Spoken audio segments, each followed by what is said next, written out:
Welcome and happy 2022 to all those watching. My name is Yadiksha and I am a guide, teacher, and healer within the Modern Mystery School. And today we're going to be talking about building community through service. We have a very special guest, and our special guest is Christine Elwart, who is also a guide, teacher, and healer in the Modern Mystery School. She is from Detroit, Michigan, and has authored a beautiful book called Ascent to Joy, Living or Transforming Your Life Through Living Kapala. Welcome, Christine, and thank you for being on my podcast. Oh, thank you, Yadiksha. I'm really looking forward to this. You and I always create wonderful magic. Awesome. Well, thank you so much. And today our podcast is called Building Community Through Service. And Christine has been a guide, teacher, and healer. I just wanted you to give me a little introduction as to your journey. Well, it's been quite a journey. I turned 70 in October. And so there's been a lot of transformation, everything from kind of a dual reality starting in childhood, as having quite a bit of trauma in my childhood, but also, coming from, like, I'm the oldest of 10 and a family that everybody looked at as, oh, we should be like the E-Boss. And so there was always this dual reality that kind of floated through my history. From that particular base of trauma, dealing with some addictions, some alcoholism, drug addiction, eating disorders, all the while pursuing this path of, getting married and having 4 daughters and finishing college and going to, becoming a chairperson of the religion department in a Catholic high school.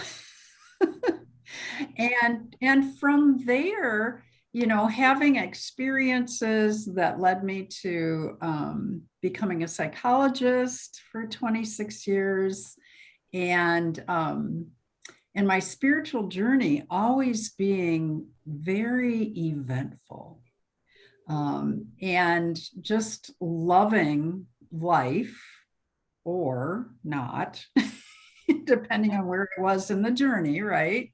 Mm-hmm. And which brought me to a point in 2007 where I was practicing as a psychotherapist. I had my family. I had some beautiful things going on. And I started having some pretty amazing spiritual visitations with Yeshua, whom I knew as Jesus as a small child.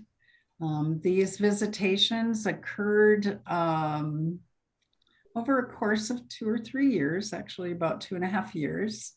And if you can, I'm sure you can appreciate, as a psychotherapist, having these visitations, I'm like, oh no, I'm having hallucinations. What is happening here? But they were such a beautiful, beautiful encounter every morning from 3:30 a.m. to 3:59. And it was actually, that was the base of my experiences later on Mhm. when I leapt off the cliff from being the head of religion department, youth minister, very involved in my church, to meeting a wonderful woman, Barbara Segura, who introduced me to life activation and empower thyself. All things that I would never have considered if they hadn't already been addressed by Jesus himself. Okay? I don't think there was any other way, and when I started listening to her and hearing some of the things that she was saying as things that I had journaled that he had said, I was absolutely flabbergasted, just absolutely flabbergasted. And it set me on a new path. This was in 2012, of, becoming life activated myself, and knowing that I had already been commissioned by Jesus. I can say that with all humbleness, to life activate and initiate other people. And so I didn't know what that meant at the time. I didn't know that meant a path that was going to be so rich and so beautiful, with the Modern Mystery School in the lineage of King Solomon, of which Jesus is a part. And now here I am today, 2022. Is that even possible?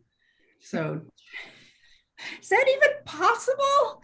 And so 10 years later, finding myself in a position where I'm actually able to bring light into the world in the way I had been commissioned.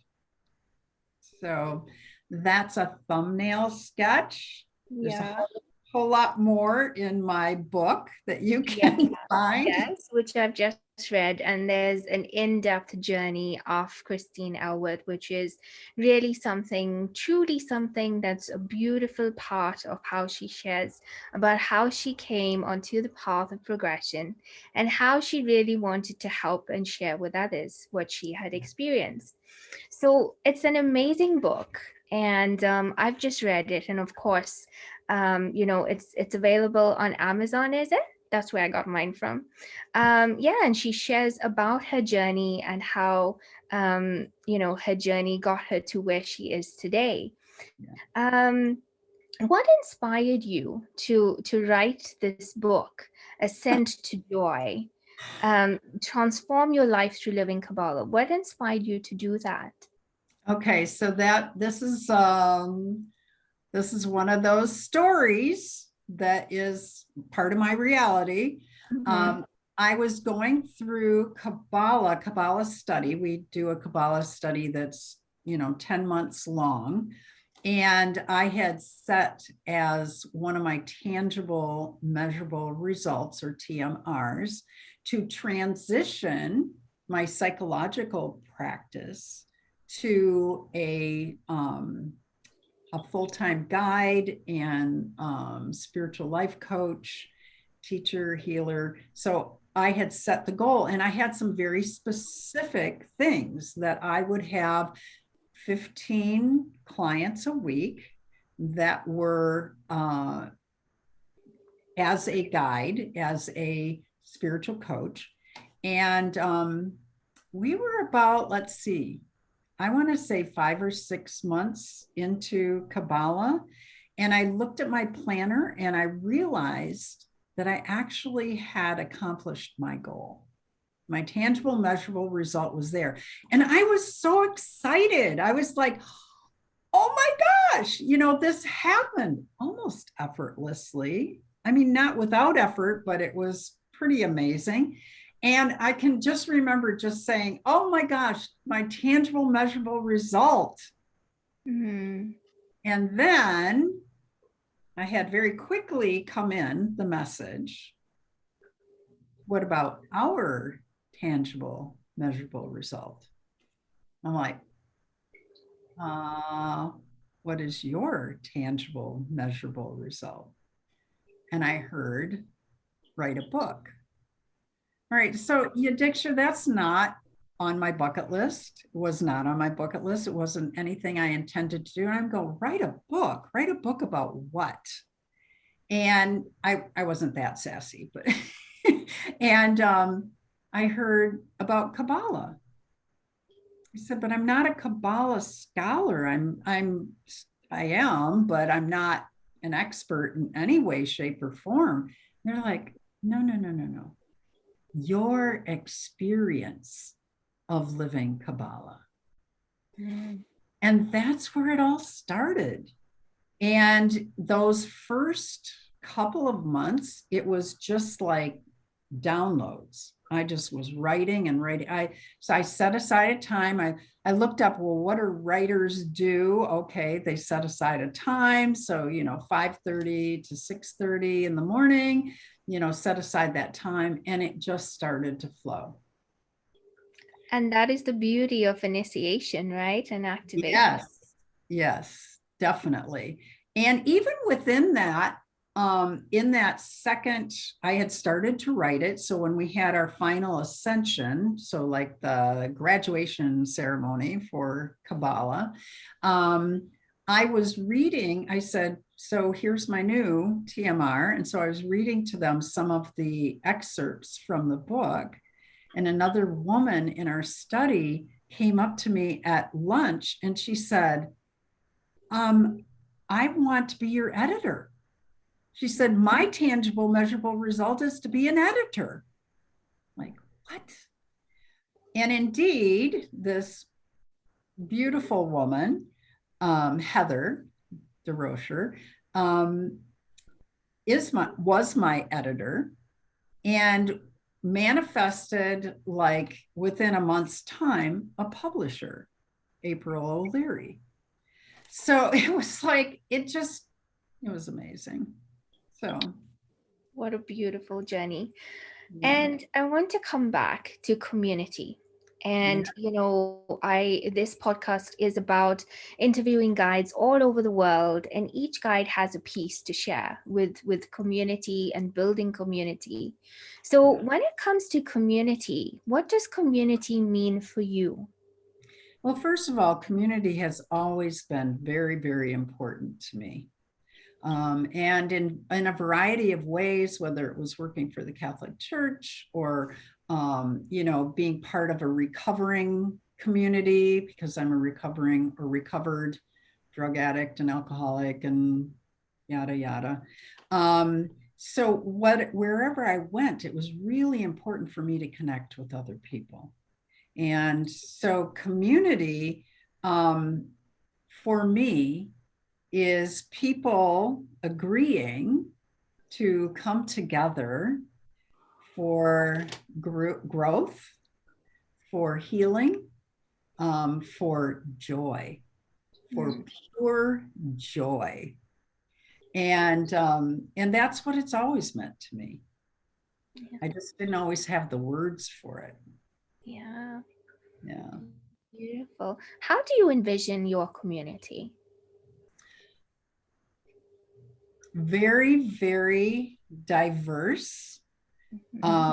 People coming together from all different walks of life and ages and colors and creeds, and just lots and lots of different people with the knowledge or seeking the knowledge that we are spiritual beings having a human experience and tapping into that divinity that is within us, and then sharing from that place life and life more abundantly.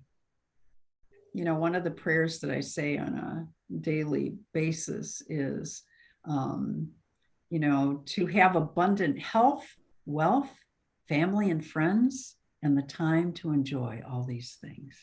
Mm-hmm. And that's what I see community as producing for each and every person. Beautiful. I love that. It's really something that I think each person wants to have deep down. There is this prayer for that, to be connected. And why is it so important to be a part of a community? Because we have a lot of people like that have always been in isolation. They've always, have that isolation. But why is it so important to be a part of a community? Well, I can speak for myself and what I've seen. Mm-hmm. Um, Human beings are communal beings. Um, it's important because we can get to know ourselves, through our service to other people. And in knowing ourselves, then we can connect with other people in a way that's very generative, that can grow all kinds of beautiful, beautiful things. I really, since I was a small child, and I have a journal from when I was 11 years old. And I said at that time, and actually this brings tears to my eyes, that what I truly wanted to do is to help to bring about world peace. And now I get to do that through community. I think that in the experiment of community is the elements to creating not only peace within ourselves, but peace between us, among us, for us, by us, and then to bring about that peace in the world. And, when I was younger, you probably are too young to remember this, but there was a movie called Pollyanna. And she was a girl who saw the good in everything. And I was called a Pollyanna, you Mm-hmm. know. But you know what? There's a certain delight, there's a certain joy in looking into the eyes of another person and seeing they're a divine being, a soul that is just wanting to love and be loved and to have that experience of belonging. And so, community is a sense of belonging as well, where you're accepted right where you're at and encouraged to go to where you were created to go. So it's being able to journey with other people. That's so beautiful. Thank you for explaining that, because I think, as we serve as guides, that community builds. And it's so good that you explain that in that way, because when we look at the dictionary, it's just people coming together with a common interest. But you so beautifully said that we all, have that need to love and be loved. And I think that's a good place to start when it comes to community and to peace, inner peace. That's just a beautiful thing. Now, we've talked about a few things that people may not know of. And as guides in the school, we have a healer path, and we have the path of Kabbalah. So, Kabbalah is that 10-month ascension program. Can you speak to us a little bit more about it? Because obviously your book revolves around it, and Yeah. there's just so much to it. So it's for me, it was accessing the tree of life that literally is imprinted in my physical body. It's literally part of me. The tree of life is a path, Kapala is the path to God. And what does that mean? It means God within and God without.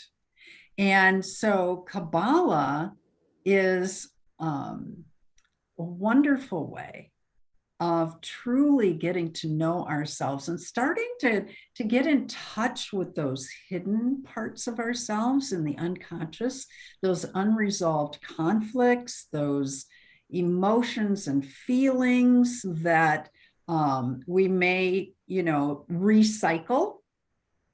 And so Kabbalah says, oh, look at this. Look at this pattern.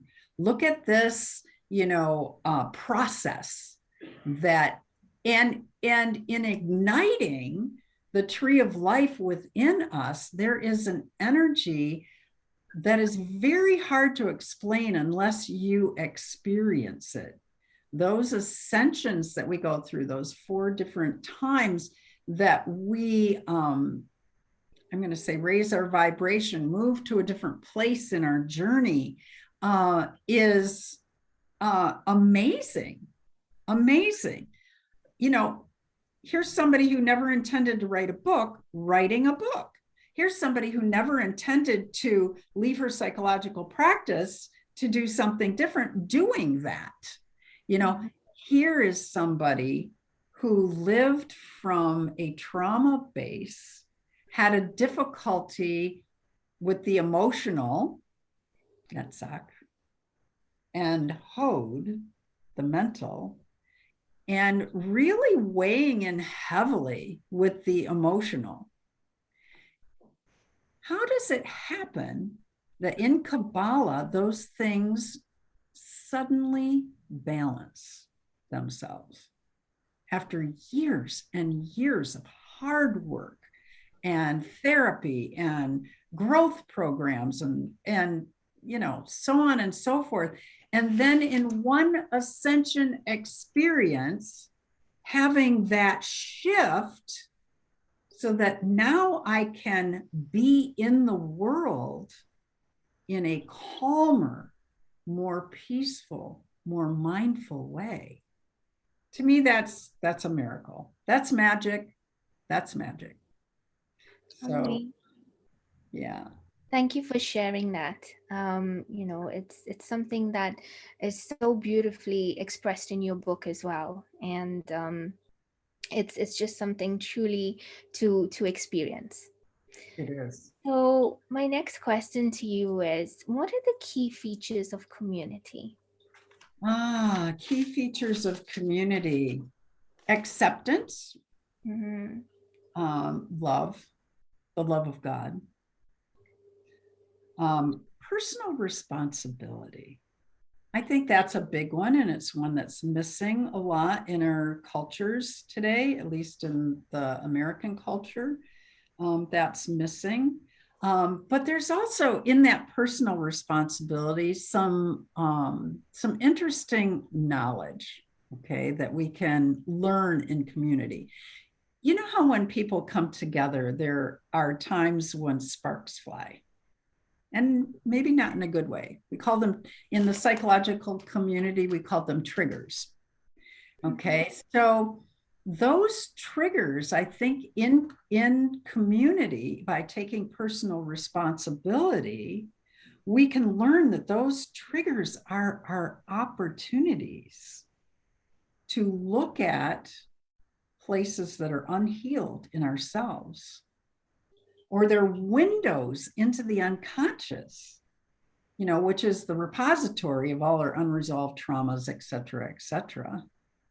And so that personal responsibility is saying, you know what? Okay, I just got triggered.